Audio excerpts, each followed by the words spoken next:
vidéo sur le jugement. Voilà, dans la continuité, la dualité et du bien et du mal, pour aller un petit peu plus loin, pour approfondir.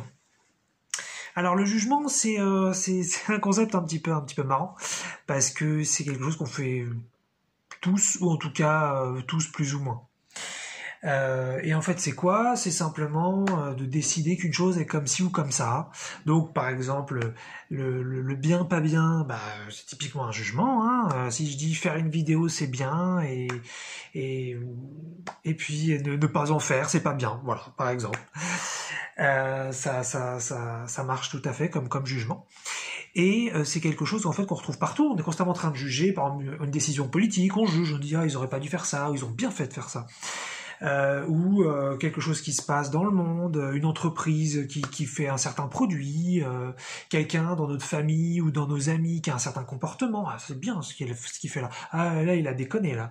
Et donc on est constamment en train de juger et de placer un curseur du bien et du pas bien. Et puis c'est pas binaire, parfois c'est très très très bien ou un peu bien, parfois c'est très très très pas bien ou un peu pas bien. Voilà, donc on a plein de choses que ça. Et en fait, voilà, je vais apporter une approche spirituelle là-dessus. Hein, on retrouve ça beaucoup en spiritualité. C'est facile de trouver ça à droite à gauche dans pas mal de références.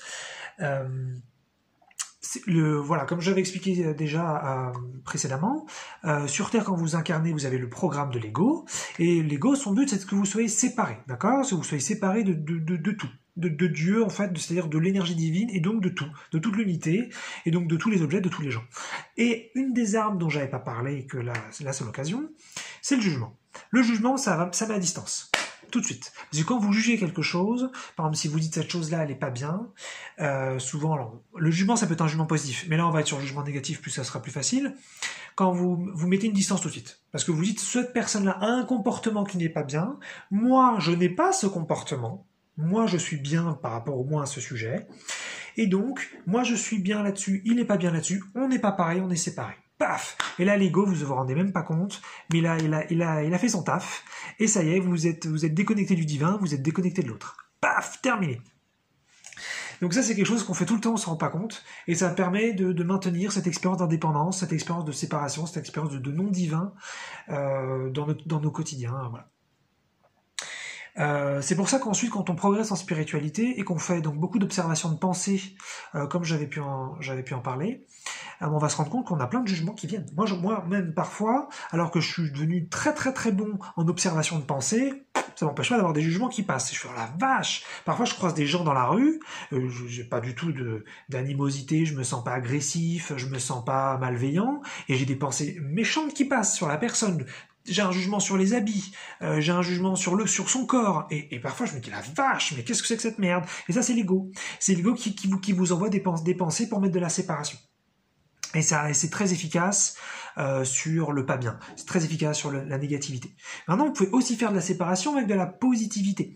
Si par exemple, vous voyez quelqu'un que vous admirez beaucoup, qui est très très bon dans un sujet, par exemple, il fait de la super, mettons il fait de la super musique, je sais pas, il fait de la guitare par exemple, et mettons que vous faisiez aussi de la guitare, eh bien, si par exemple vous faites de la guitare, mais vous trouvez que votre façon de faire la guitare, elle est sympa, mais vous n'êtes pas forcément un expert, et là, vous avez donc quelqu'un qui en fait très très très bien, vous pouvez dire, ah ouais, elle joue super bien. Et en fait, vous pouvez poser à ce moment-là un jugement positif sans vous en rendre compte, ce qui fait aussi une séparation. C'est-à-dire que, moi, je suis pas capable de faire ça, lui, oui, et donc ça nous sépare, ça nous sépare. Alors qu'en fait, si on veut essayer de sortir du jugement et de se spiritualiser un petit peu plus, enfin, c'est une possibilité, hein, c'est pas la voie à choisir. Hein. Eh bien, ce serait en fin de compte d'observer le comportement de l'autre et de ne pas le juger dans la mesure du possible. C'est-à-dire, si vous n'appréciez pas ce qu'il fait, vous n'appréciez pas ce qu'il fait. Il ne s'agit pas de se forcer à apprécier. Et puis, si vous appréciez ce qu'il fait, vous appréciez. Donc, il ne s'agit pas de changer ce qu'on ressent là-dessus. Mais juste de voir que tout ça est fluctuant, tout ça n'est pas figé. Et puis surtout, quand on revient sur l'idée des facultés mentales et émotionnelles qu'on a tous, qui sont très très très différentes, quand vous, par exemple, voyez un comportement que vous jugez pas bien, et ben souvent c'est parce que vous n'avez pas les facultés pour, vous n'êtes pas fait pour comprendre l'autre et comment est son fonctionnement. Donc parfois on voit des gens faire des trucs, ça nous semble dingue qu'ils le font, parce qu'on n'est pas en mesure de le comprendre. Et donc, comme j'avais expliqué sur la partie sur la faculté émotionnelle et mentale, eh bien, on bloque à l'intérieur, donc on juge. Fait, ça c'est pas bien ça. Voilà. Et hop, on se sépare. Donc c'est vrai que c'est difficile aussi parce que de toute façon, l'ego qui veut de la séparation à tout bout de champ, il va pas forcément vous aider à faire un avec l'autre et à comprendre l'autre. Maintenant, la semi-bonne nouvelle, c'est qu'on est quand même censé à la base être un, on est censé quand même être beaucoup plus puissant que l'ego, et on est censé pouvoir faire un avec même les gens qu'on n'aime pas, et tous les comportements qu'on n'aime pas. Mais faut pas en revanche forcer. C'est-à-dire qu'effectivement, quand vous avez quelqu'un en face que vous aimez pas, il a un comportement qui vous énerve, comme c'est pas possible, il s'agit pas de forcer à faire un avec cette personne. Ça marchera pas et c'est super malsain. En revanche, d'un point de vue théorique, et qui se vérifie, là c'est pas la théorie dans des bouquins, d'un point de vue théorique qui se vérifie, vous avez un lien avec cette personne et qui va se retrouver à un niveau beaucoup plus profond. Et bon là, il faut faire beaucoup d'observations, il faut beaucoup pratiquer pour s'en rendre compte de ça. Mais déjà, quand on pratique l'observation de pensée, vous allez vous rendre compte que la personne que vous n'aimez pas et que vous jugez, en fait, c'est juste des pensées. Vous dites, elle est trop ceci, elle est pas assez cela, c'est juste des pensées en général qui passent. Donc là-dessus, il faut se rendre compte que ces pensées sont fausses et que ce sont simplement des pensées qui vous traversent et qui ne vous correspondent pas, qui ne vous définissent pas. Voilà, comme j'en avais pu en parler sur le sujet. Donc ça, c'est sur le jugement. Un autre point très très intéressant sur le jugement, c'est que donc là, ça va peut-être être un petit peu plus subtil, ce que je vais dire un peu plus compliqué, accrochez-vous. Comme on est censé être un, comme on est censé y avoir une unité partout, en fait, tous les gens que vous rencontrez, a priori, ils sont censés avoir un lien avec vous. Je vais donner un exemple. Si par exemple, vous avez l'habitude d'être à l'heure à un rendez-vous et que vous rencontrez quelqu'un qui est à l'heure, là c'est très facile dans ce que je dis de voir le lien. Voilà. Il y a un lien direct entre eux. Maintenant, si vous avez l'habitude d'être à l'heure et que vous avez quelqu'un qui a l'habitude d'être en retard, vous dites voilà, rien à voir avec moi a priori, hein, je vois pas le rapport. Et c'est d'ailleurs ce qui peut parfois motiver un jugement. Si la personne arrive en retard très très souvent et vous vous dites ah non mais là ça fait 3 fois, il y en a marre maintenant. Et là vous commencez à avoir du jugement pour cette personne.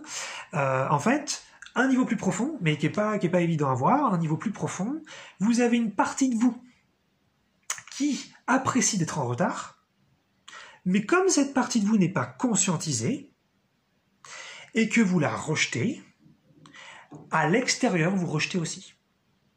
Donc, ce qui se passe, et ce qui se vérifie en fait tout le temps, même si c'est difficile à vérifier, ça se vérifie tout le temps, les gens que vous jugez, pour toutes sortes de comportements qu'ils ont, ce sont des parties de vous que vous n'avez pas encore conscientisées et que vous n'avez pas encore aimées.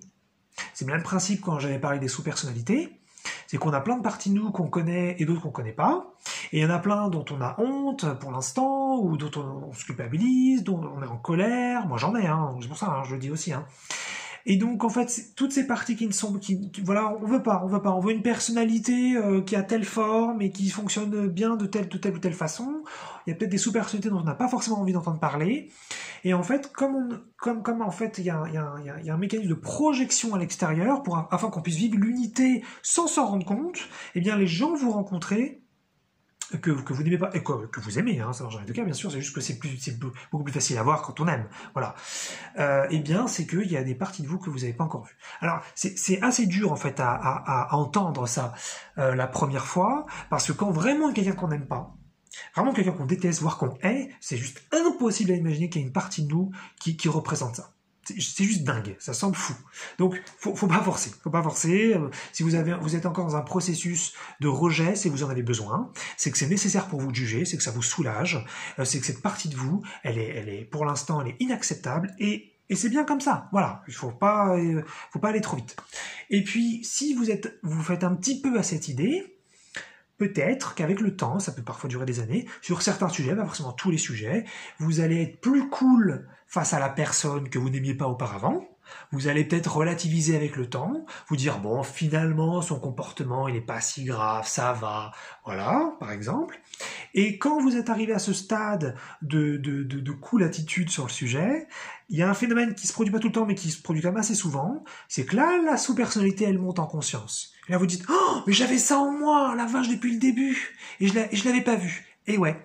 Et tant que vous jugez, et tant que vous n'êtes pas content contre quelqu'un, cette partie-là va se cacher. Parce qu'en fait, cette partie-là, elle n'a pas envie de se montrer, elle n'a pas envie de s'en prendre plein la gueule, elle sait très bien qu'elle n'est pas aimée, elle sait très bien qu'elle n'est pas acceptée, elle sait très bien que vous l'aimez, que vous la détestez, et donc elle fait, ok, je me cache pour l'instant, tant pis, moi voilà, je veux pas de problème. Et puis quand vous commencez à être tranquillou, après un certain temps là-dessus, ça y est, elle peut monter en conscience, et vous la voyez, et parfois c'est vachement surprenant, vous dites, oh là bas, j'avais ça en moi j'aime ça en fait, alors que je pensais vraiment que je détestais ça, puisque je détestais ça chez l'autre, et en fait il y avait ça chez moi, oh là là c'est fou. Et voilà, là ça vous permet de vérifier un petit peu donc le concept de l'unité qui semble un peu impossible sur Terre, et pour autant qui va se vérifier entre a priori tout le monde, tout le temps. C'est juste qu'on n'est pas fait pour, c'est pas intuitif, et il faut beaucoup de pratique pour ça. Voilà, quelques petites idées sur le jugement.